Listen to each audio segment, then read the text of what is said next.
My name is LB. I'm going to serve as the worship leader this morning at the Unitarian Universalist Society of Schenectady.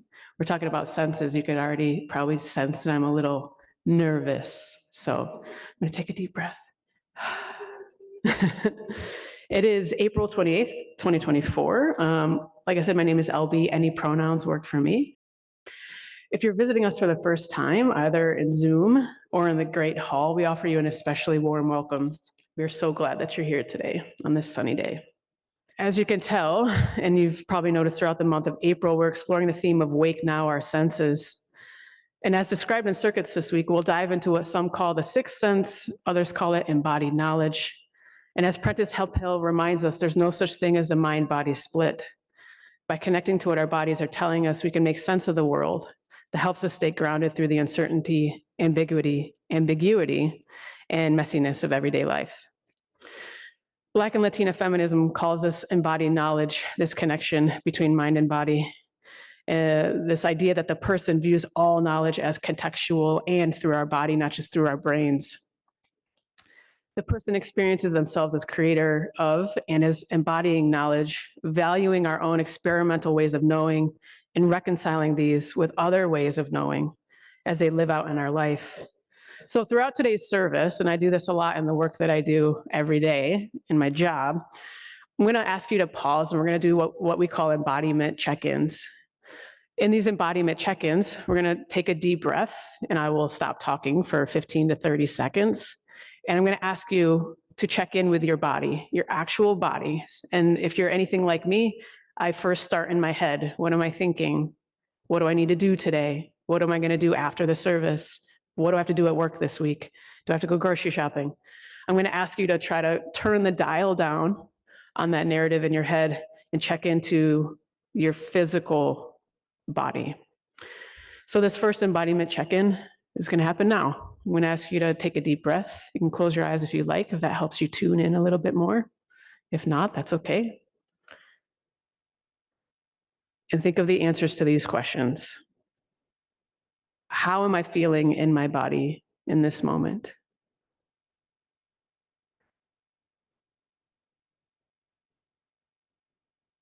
What is my body telling me in this moment?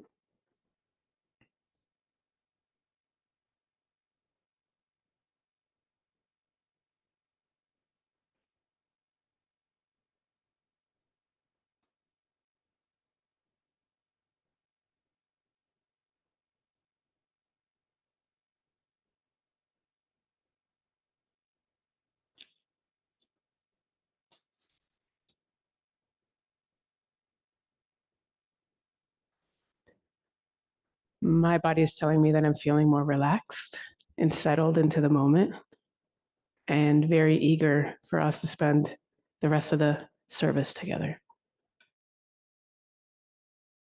I have to be honest with y'all. As much as I espouse all these values and I'm up here talking about them and talk about them for a living, about being in my body and asking you to tell your body that it's cool. As much as I teach this stuff, it's still incredibly difficult and hard for me. Wanted to take Beth's poem, the hole I fall in often, is to retreat to my brain and my thoughts as my safe space. And I've done so my entire life. As a trans and queer person, and as a kid that grew up in a household that was physically safe, but not the most nourishing or safe or spacious place for my emotional safety, I learned early to retreat to my thoughts when my body or emotions felt too big or overwhelming. Over the first 3 decades of my life, there existed a pretty profound gulf, a perceived disconnect between my thoughts and my emotions. The knowledge that lived in my body, my gut, my hands, my shoulders, my neck, my legs, my heart, operated without the help and companionship of my mind and thoughts and vice versa.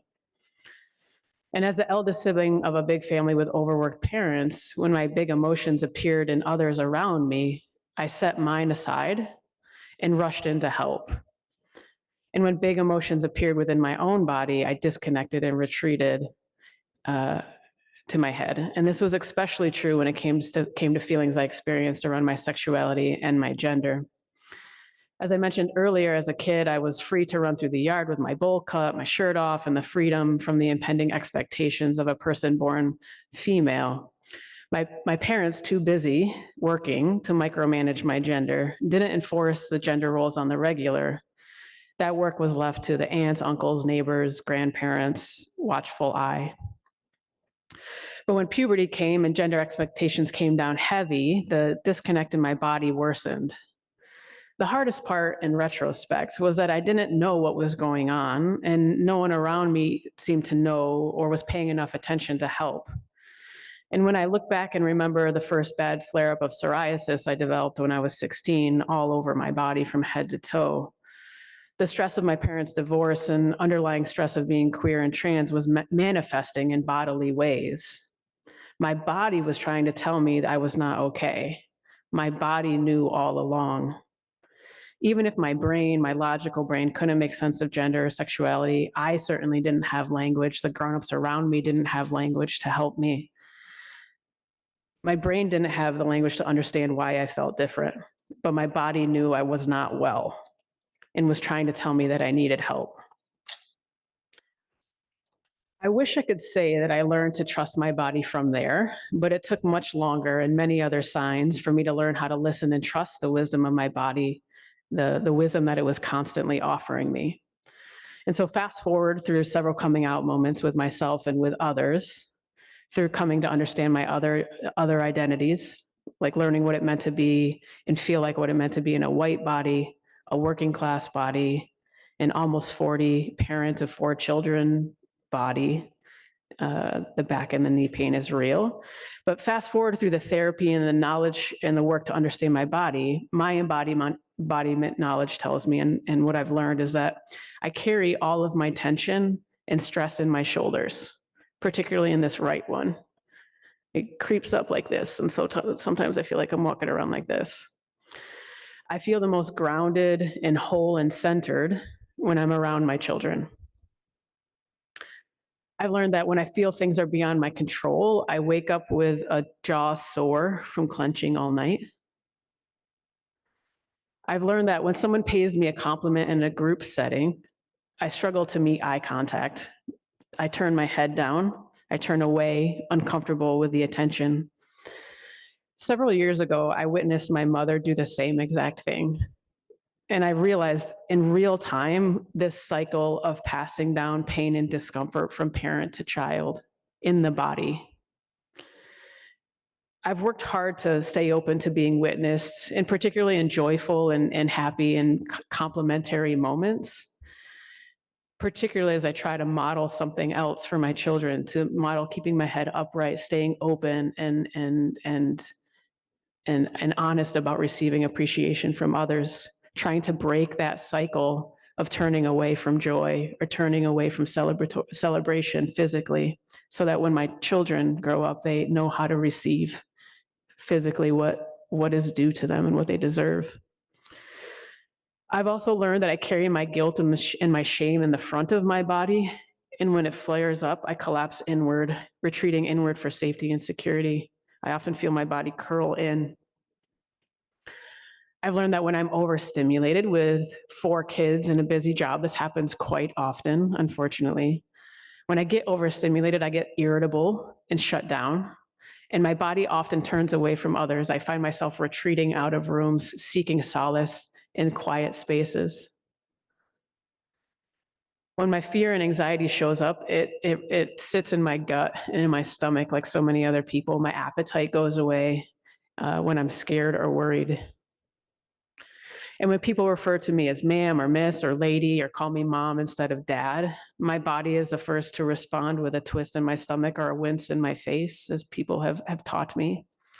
And then this happens even when my brain is saying to the people that misgender me, no problem, it's okay, or I ignore the misgendering, my body carries it. I've learned that when I'm in a situation where I have caused harm or being held accountable to causing that harm, regardless of what my brain is telling me, my brain might say, they're right, be accountable. My body gets defensive, particularly in my upper chest and in my arms. I get into fight mode when I get defensive, when I'm being held accountable. My physical body leans in. I've had to learn over time that in these moments, I have to take a deep breath and lean back before I say anything. I have to reset my body out of fight mode and assure myself, my full self, my brain, my body, all parts of me, that I am safe no matter what happens. That fighting, the defending is my body's way of keeping me safe, which is a good thing because that's its job. And I have also had to unlearn what is a threat and what is not, because accountability can sometimes feel like a threat. But accountability is not a threat. The threats are beyond me and the other person. Threats often, and accountability, particularly in our social political times, being held to bias and microaggressions, are historical. They are pervasive and most of the time invisible and not necessarily our individual fault. So I've had to learn to lean back, to take a deep breath, to listen in a different way with my body, so that rather than fighting the person who is asking me to do better, I've had to retrain and continue to retrain not only my brain from a conceptual place, but my body to redirect that fighting energy to those that are causing the big harm, and to do this in relationship with others. This somatic work, the work of unlearning and relearning my body's response, has led me to be able to deepen my work as a person committed to living and working in the values of equity and justice and fairness, particularly in these exhausting times. The Embodiment Institute that I mentioned earlier, co-founded by Prentice Hemphill and Kasha Ho, works to help people understand the connection between understanding and healing bodies, and then understanding and healing oppressive systems. I want to read you a few of their "we believe" statements. And as I go through these, I want you to pay attention to the words that stick to you, that land and stay in your body. They might be different words that land and stay in your head that you mull over kind of intellectually. What are the ones that make you feel something? They say, we believe that the healing necessary to fully re-inhabit our own bodies and ecosystems is the healing that will ultimately transform oppressive systems. They say, we believe that healing happens through relationship, and that relationship is the primary site of change. It is healing in relationship that transforms systems. We especially believe that shifts to culture and practice inside our systems, including familial, organizational, and movement, require the commitment and transformation of transformational characters who are committed to taking on healing in their lifetimes and lineages that activates, shifts, and transforms their surrounding networks. And finally, they say, we know that our relationships with each other are the foundation for the changes in the work we do. To strengthen our bonds, we have to engage trauma healing and resilience building in our physiology and through practice. To live out these bold visions for interdependence, for the abolition of harmful systems, we have to develop embodied and emotional capacities that reinforce these visions and make them possible. If I'm modeling what I'm asking you to do, my brain is pulling this way to thinking about organizations and systems. My body is resonating with relationships. My body is resonating with the words healing. My body is resonating with the words abolition. I'm going to pause and just let you kind of feel what is sticking to you from those statements.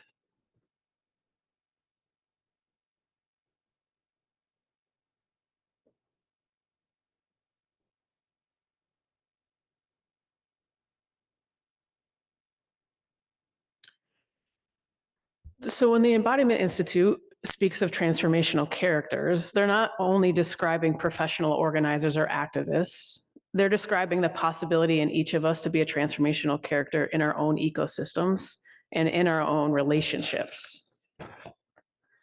the healing work that comes with being connected to our bodies is not only good for us as individuals and those around us, but it's also good and necessary, as they tell us, for dismantling oppressive systems.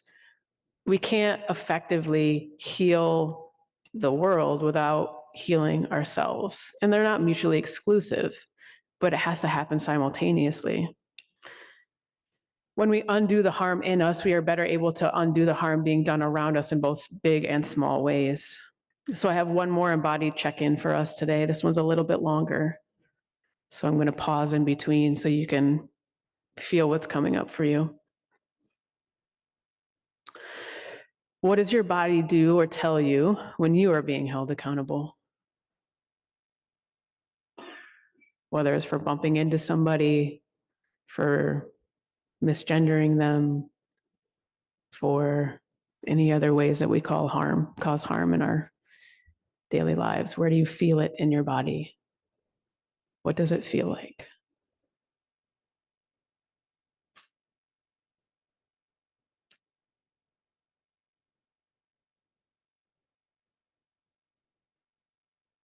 What does your body do or tell you when you participate in work that is healing, that improves somebody else's well-being?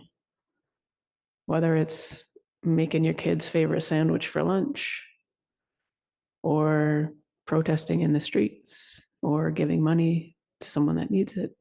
What does that feel like in your body?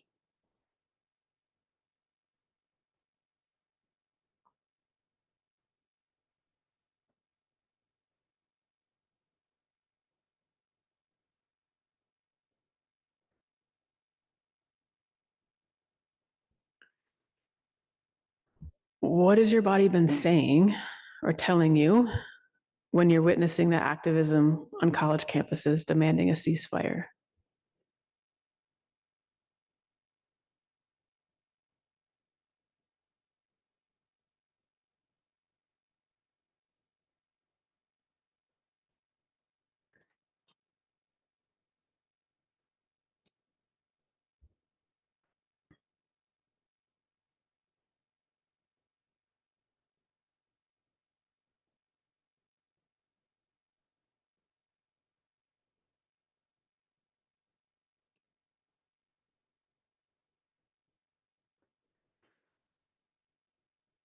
What has your body been saying when you come to UUSS on a beautiful Sunday morning or a rainy or a snowy Sunday morning? What does your body say when you leave?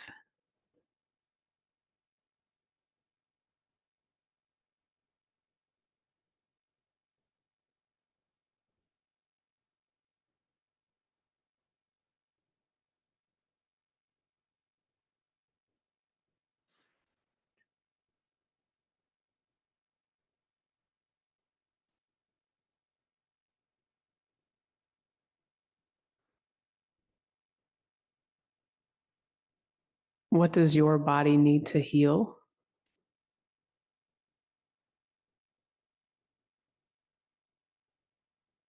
And what does your body need? How will you continue to listen?